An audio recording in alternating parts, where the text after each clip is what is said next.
Welcome back, guys, to Truman H Fishing. Today we're going to do a short video on how to rig a wacky worm or a wacky rig in the easiest, most simple way. And then I'm going to kind of show you guys real quick on how to work it, because it's not super complicated, but there's not going to be any on-the-water footage. And then stay tuned for the very end, because I'm going to give you a couple of my own tips and tricks that I use when I fish with a wacky rig.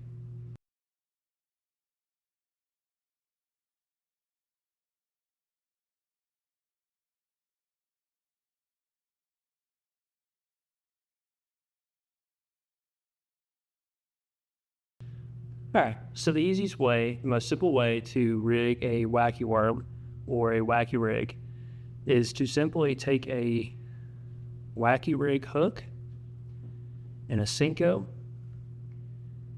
I have a weedless one here, weedless hook. You're gonna try to go kind of in the middle of this bait. You shove the end of that hook right through there. Now this one, you can see this is a baby bass color Senko. I probably should have rigged it up a little bit differently if I were to do this.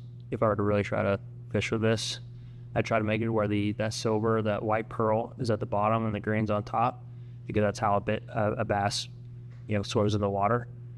But you kind of go in the middle right there, just like that, and that's all there is to it. There are a lot of guys that put O-rings around their hooks when they do a wacky rig. I personally don't. I'm not super concerned with it. I don't think it really makes a difference. I've done it before, and like I said, I just don't think it makes much of a difference.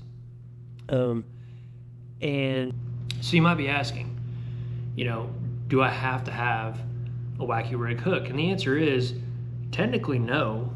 You don't have to have a wacky rig hook, especially one that's weedless. You don't have to.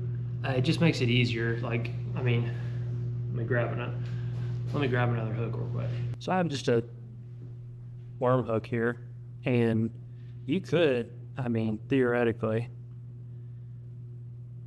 do the exact same thing. It's a little off center, but you get the picture. You could do the same thing with just a normal hook, with a normal worm hook. Now the problem with doing a normal worm hook is, if the fish are finicky, obviously you've got this giant hook that's sticking out of it. Another thing is that obviously it's not weedless. There's no weed guard here.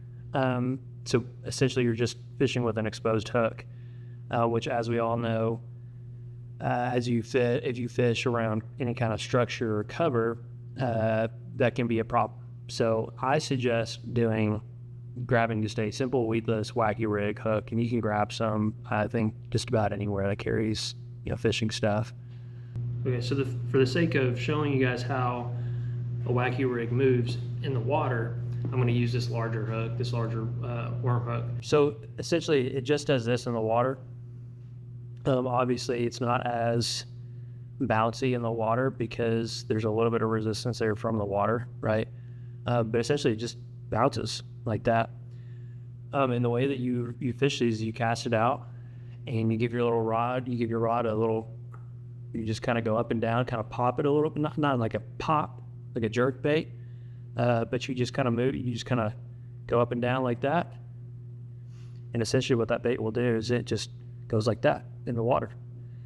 So yeah, that's how you fish it. Real simple. It's a really easy way to fish for bass. So yeah. Okay, now it's time for my tip. When I'm fishing wacky rigs, I typically try to throw them around areas of water where there's an overhanging tree with some limbs that are overhanging, emergent vegetation or docks. And the reason for that is I think about it very logically. You're essentially trying to, a lot of baits when you're fishing, you're trying to imitate nature. You're trying to fool this bass into thinking that this is a natural, like this is real, right? This is an actual worm or, whatever, crawl, whatever the case is. And so I like to throw it around things that a worm could actually fall from. In this particular case, you can get away with you're trying to imitate like a baby bass, like a small baby bass. You could maybe fool a bass doing that, not throwing it around, anything like that. But I typically try to go around something of that nature, just because worms, bugs, whatever, they fall from trees, whatever, all the time. That's a thing, right? Maybe a bird dropped it somehow, whatever the case is, right? Like, there's a bunch of different scenarios, like real world scenarios where this, a worm could actually fall from a tree, emergent vegetation, dog, whatever. And so that's typically where I throw them. For those of you for you beginners that may not be aware of this, bass typically like to go around structure or cover. They just hang out there. They're predators, right? So they hang out there and they kind of hang out, and then they wait for something to come, and they typically strike then. And a Wacky Rig can be a perfect application for that. So if you're fishing a pond or creek, or if you're on a boat with a buddy or something like that, or maybe you have your own boat and you're a beginner, if you see a tree, docks, whatever, try throwing a Wacky Rig. You might be surprised. So appreciate you guys watching. Let me know down in the comments if you've ever used a Wacky Rig, if you plan on using one, or had any success with them. And as always, please like, subscribe, all that good stuff. Appreciate you guys.